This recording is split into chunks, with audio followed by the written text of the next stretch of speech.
Well, hello, this is Frank again, and today we're going to be working on memory forensics, this time on the WannaCry malware. WannaCry malware was something that hit right around 2017, and it was a crypto malware, and we're going to be analyzing a memory dump from one of these systems. We are going to do a deep dive, so get ready for a great ride. Before we get started with that, let's take a look at how does a malware, right? How does a WannaCry malware work? This is just an infographic that shows how the WannaCry ransomware works.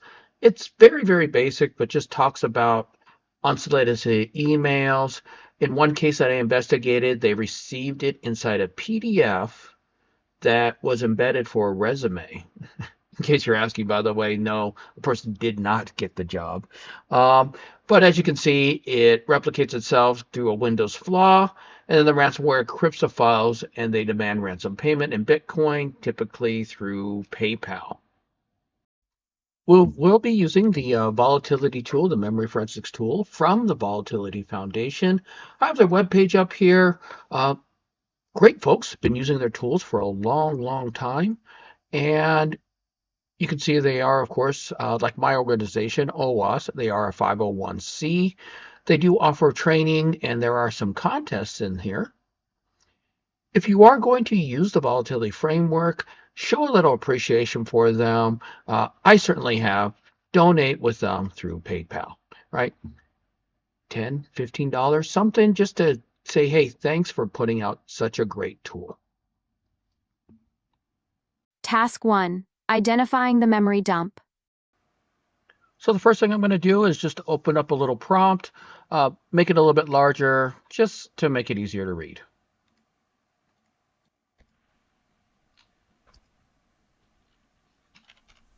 So first off, let's just start with some basics, PWD, present working directory, and then move on to ls-l for list. We're going to do it in a long format. It's just easier to read that way. And then we're going to change over to the desktop where the evidence file or the memory file is being stored. Now we're going to go ahead and get into volatility.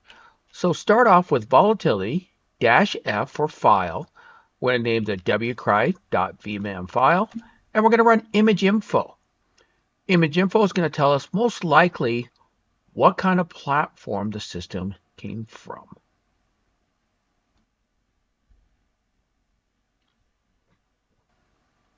So the first choice that's coming back for the suggested profile is Windows XP SP2 x86, as in Windows XP Service Pack 2 with the x86 architecture or the Intel architecture. Task 2. Identifying the process tree. So we'll start off with our standard volatility command, -f for the file, again, wcry.vmem, and then pstree. Right. We do have to load that image profile in, which is going to be, of course, WinXP SP2 x86.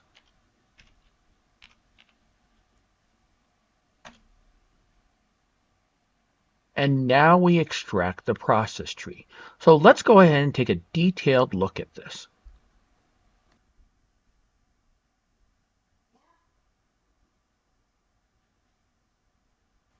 So let's start off with the system process, which spawns a subprocess called smss.exe, which then subs a third process called winlogon.exe. Now, what in the world are these processes? Let's go ahead and take a look at these SANS posters that will show you what some of these details are. So this is one of the famous or infamous SANS posters. This one's called Hunt Evil, and you can find these at sans.org/posters. You do need a login that you can create. It is a free resource, and the best part about this is they won't spam you. They teach you how to fight spam, so they won't spam you. Anyways, let's go ahead and take a look here. We saw the systems down here. Let me just scroll up a little bit. And we saw the systems, right? So image path, NA for system.exe, right? Not generated. And then we see the SMS.exe, its parent process's system. So we know, or at least we think that that is going to be legitimate. As we go down, we see the WinInit. And I believe the next one was LSAS. So let's go down to LSAS here. What is LSAS? Well, LSAS, right, is Local Security Authentication Subsystem responsible for authenticating users. There should only be one of these, right? We're setting our baseline. We're trying to figure out what these processes are. Now going back to our PS tree, we can see the WannaCry decryptor in there, and its parent process, the task scheduler. We want to make a note of these process IDs. So in this case, 740 and 1940. Now this is a lab, so unfortunately it's not as obvious in the real world. But process IDs are like tickets at the DMV.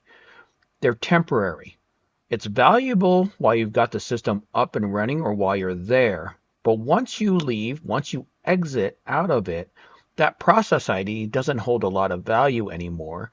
And if you go back in, you're going to get a different process ID. Make sure that you are documenting everything that you've seen. So in this case, what I'm going to do is I'm going to highlight it up, copy it, and then just send it over to Notepad so that we have it.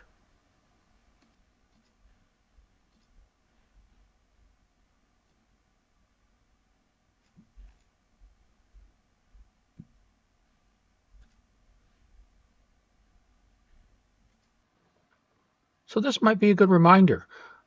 And define what an event, artifact, and evidence is. An event is just an observable occurrence. An artifact is a residual trace left by a system activity. And then evidence is a specific type of artifact that is relevant. Let's make sure we go back and we capture everything.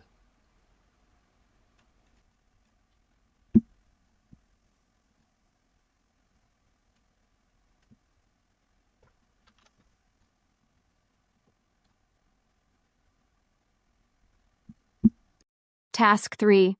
Run PSXView. PSXView is a volatility plugin used in digital forensics to identify hidden or stealthy processes, particularly those manipulated by malware or rootkits. It works by performing cross-view analysis, comparing process listings from multiple independent sources within a memory image to detect inconsistencies. So we're going to go ahead and run volatility-f, again for the file, wcry.mem, and psxview.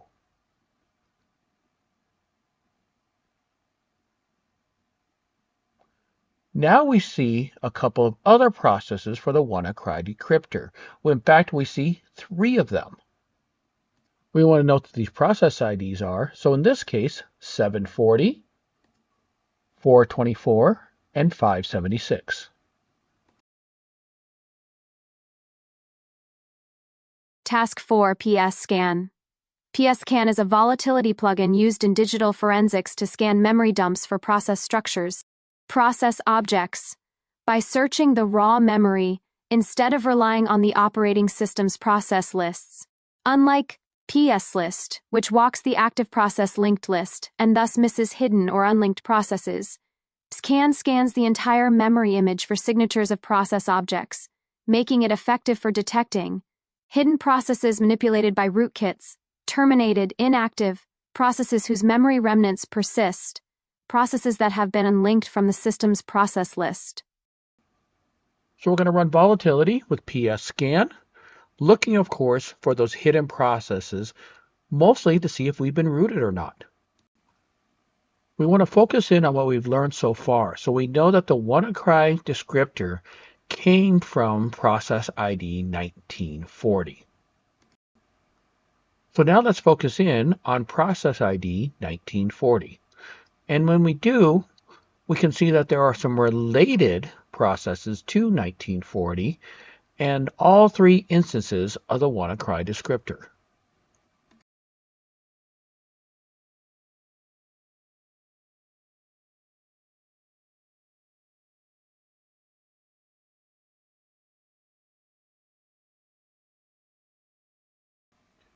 Let's make sure we capture this data for our evidence file.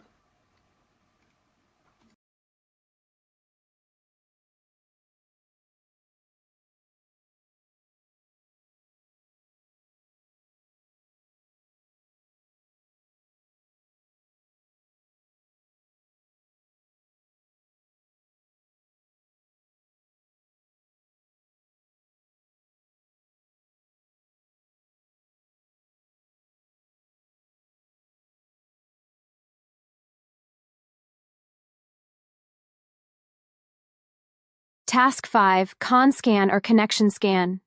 ConScan in Volatility is a plugin used to scan physical memory for TCP connection artifacts by searching for the pool tag TCPT, which identifies CP-TOBJE CT structures in Windows kernel memory. This allows analysts to detect both active TCP connections and historical connections that have since been terminated, making it especially useful for uncovering hidden or fileless malware activity. Sockets in Volatility refer to a core set of plugins used for analyzing network-related data and memory dumps, particularly focusing on active and historical network connections, listening ports, and socket structures within the operating system's kernel. So first we're going to run ConScan, and we're not seeing anything for active connections. Okay, we're just going to go ahead and note that. And then we're going to run sockets.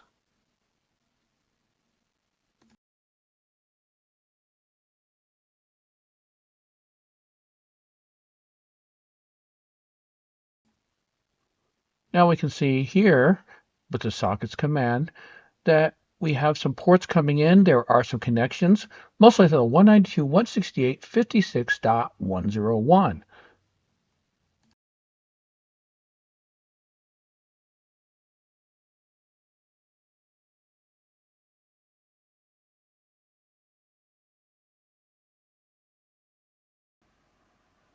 Let's grab the IP address of our victim machine. Old guy, try to use ifconfig, doesn't work. The new command, of course, is IP address. And you can see here 172.17.0.45.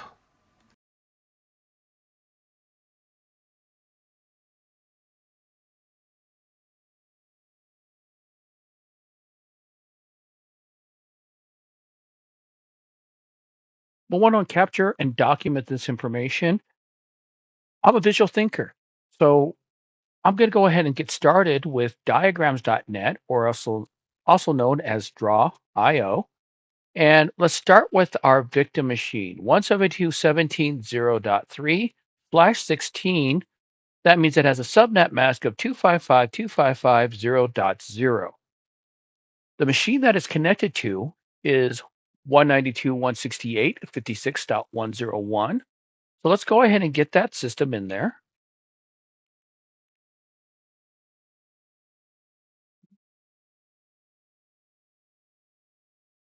We got 192.168.56.101, right? Don't know what that subnet mask is, but now we're going to draw all those different connections in there.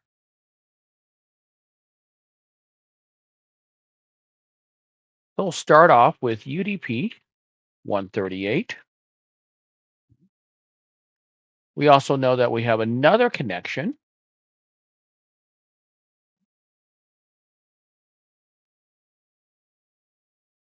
with the network time protocol, NTP, which is UDP, right? 123 NTP.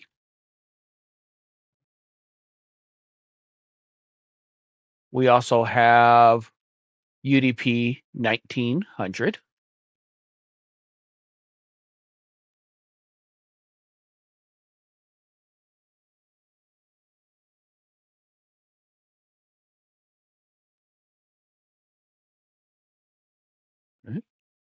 and TCP 139.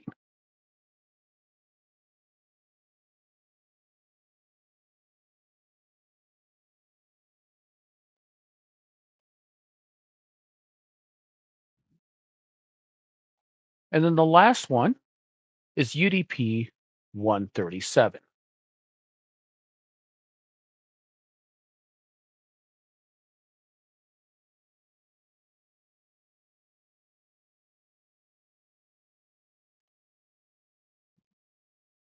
So we have all these connections. I kind of let them spread out. In this case, we should actually be pointing to the server. We'll let them spread out. But looking at these IP addresses, they're on different networks. So we need to make sure we include that in the diagram. We'll just go ahead and use a box for this. And we'll have our victim machine here. We'll go ahead and send that to the back. All right. And then we have our targeted machine or unknown machine on the right side. We'll set that up for a separate network.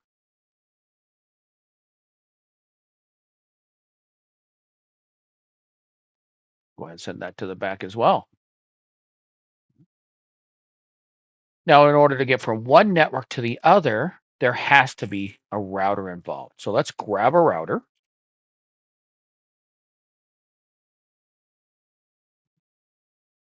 All right. And this is going to help trace where this network came from, where this system came from. How did they infiltrate? And possibly, where else did they go? Because did they just hit that single machine or did they hit others? Is this spreading? This is also a good point to think of about containment. How do we shut off and make sure that the ransomware doesn't keep spreading? Task 6, Proc Dump, Malfind, and Mutant Scan. Process dump in volatility refers to the extraction of a process's memory image from a volatile memory dump, capturing the complete state of the process at the time the memory dump was taken. The proc dump plugin in volatility is used to dump a process's executable code and its associated memory. This command extracts the PE, portable executable, header, and sections of the process, creating a file that closely resembles the original executable on disk. Use the unsafe or U flag to bypass PE header sanity checks if the process is obfuscated or malicious.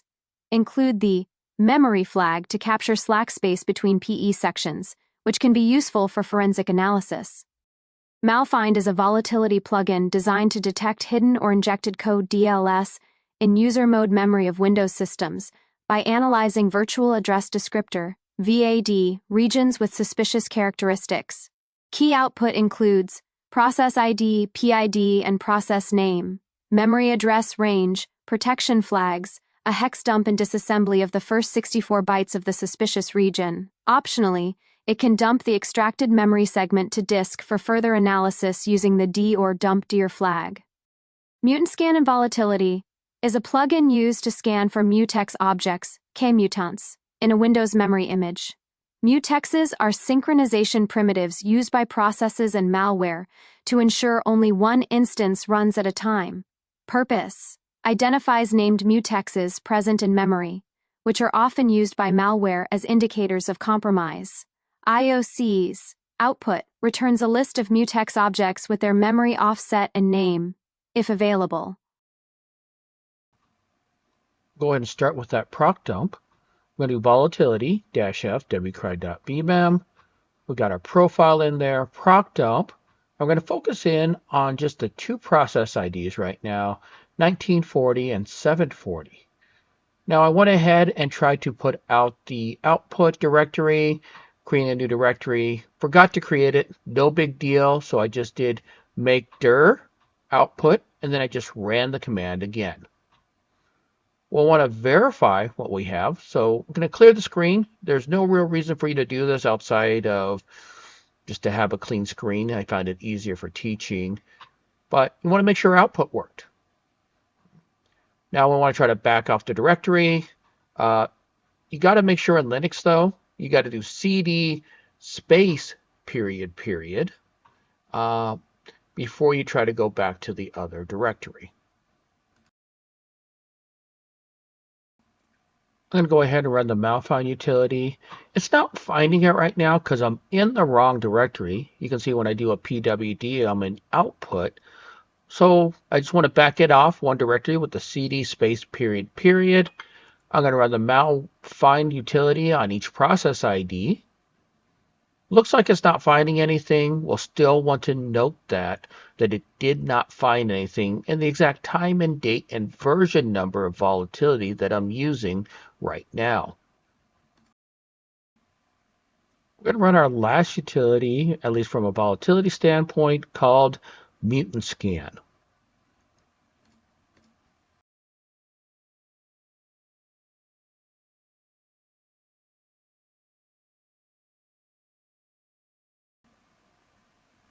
Let's make sure we capture that output, copying it and putting it into a notepad.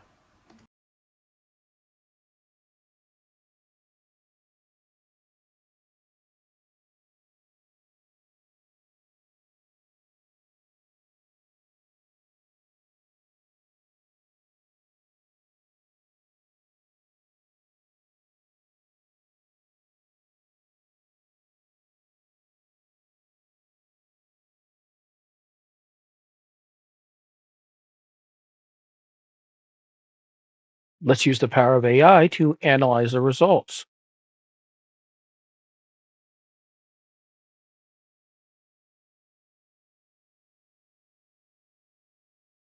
Well, let's look at some of those key differences here. Let's WannaCry infected with,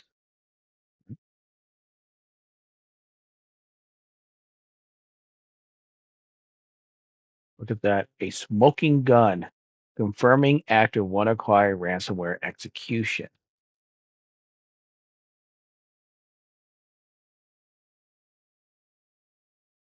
We've got some expected items. At this point, of course, the machine is definitely infected, and we want to move on to that containment stage.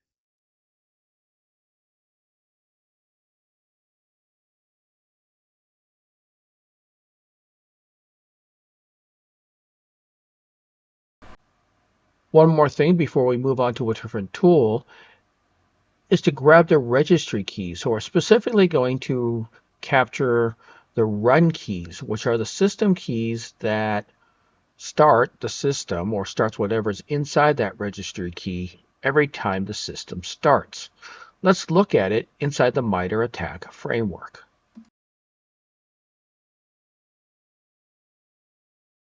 Let's try to identify some of the TTPs that this attacker was using.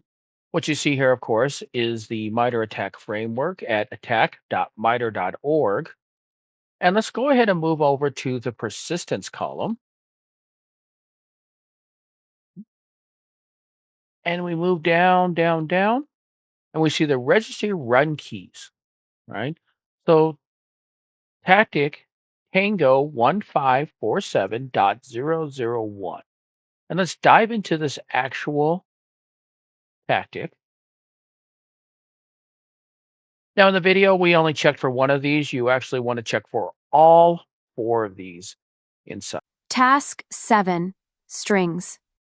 Strings is a command line utility used in cybersecurity to extract printable character sequences, strings, from binary files such as executables, DLLs, firmware, and other non-text files.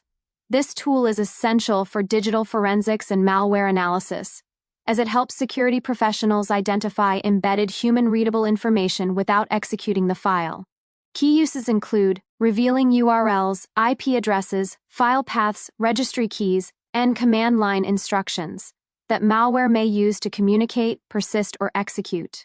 Identifying indicators of compromise IOCs, like hard-coded credentials, C2, command and control, server addresses, or malicious payloads, serving as a first step in static malware analysis to quickly understand a binary's potential behavior before deeper reverse engineering.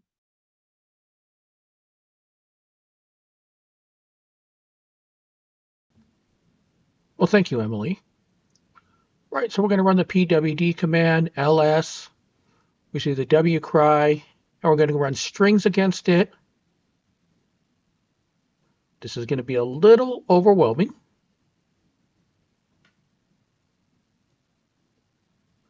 Way too much data, but these are all the human readable characters. Doesn't necessarily mean it's going to make sense, but let's use and be very clever about this with some filters. So we're going to run the strings utility again. This time we're going to grep with the caret, quote, http colon / quote, and then later on, of course, we'll need to do that again with HTTPS. Now this is giving us a list of all the HTTP sites that are inside that wcry malware, right? We're going to clear it, and we're going to run a couple other commands. We're going to run sort, so we can see it easier, and unique. Filter down the results and sorting it just so that the human brain can read it easier.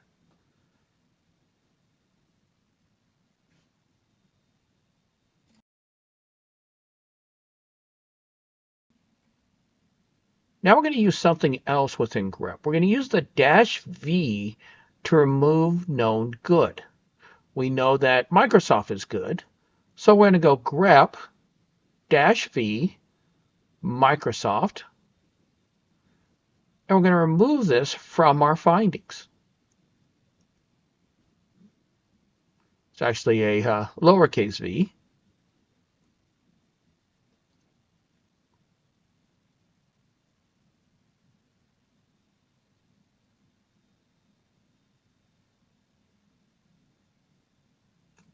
And now you see that Microsoft's no longer in there. Give us less to look at. We're going to repeat this again.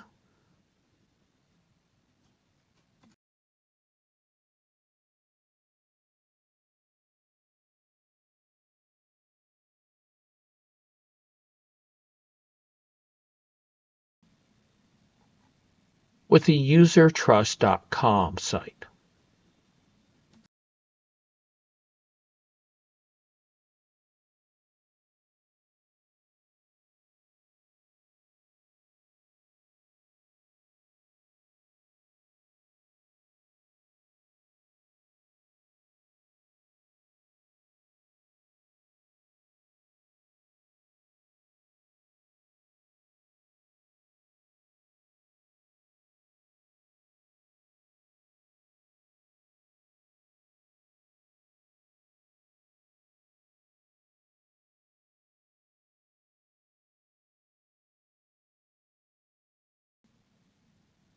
Now let's go ahead and focus in on a URL that's kind of standing out. Big, long name. And we're going to test that. We're going to copy it, and then we're going to test that against VirusTotal.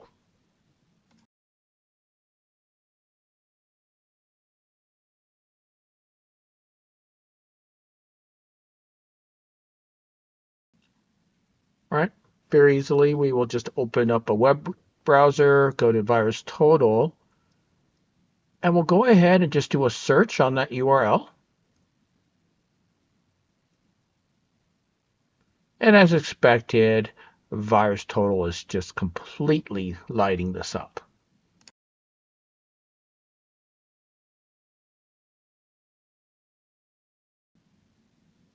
We can also test another resource, Abuse IPDB, to see what actions and what recorded action this IP address has taken against other clients. All right, we're going to pop that in. It's going to resolve the URL to 104.16.166.220, and nothing reported because this is just honestly a lab one.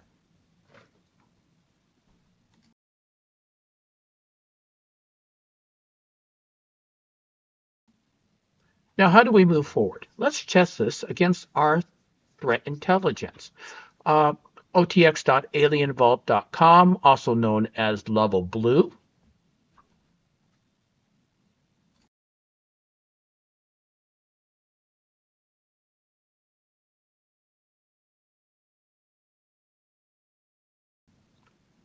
We'll go ahead and put that URL into the search feature and let's see what we can find. Well, we found 10 pulses with it.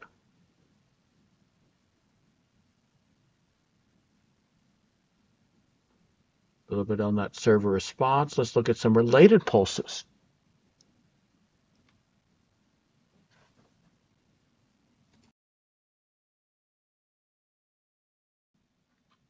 As we continue down, oh, there we go. WannaCry, right? Or WannaCry Ripter, ransomware.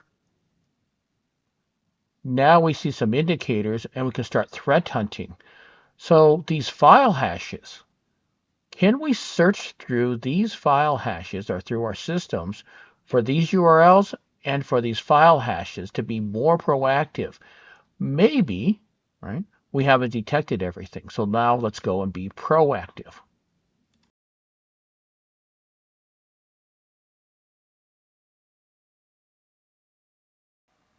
I hope you enjoyed this video. I hope you walked away, got something great out of it.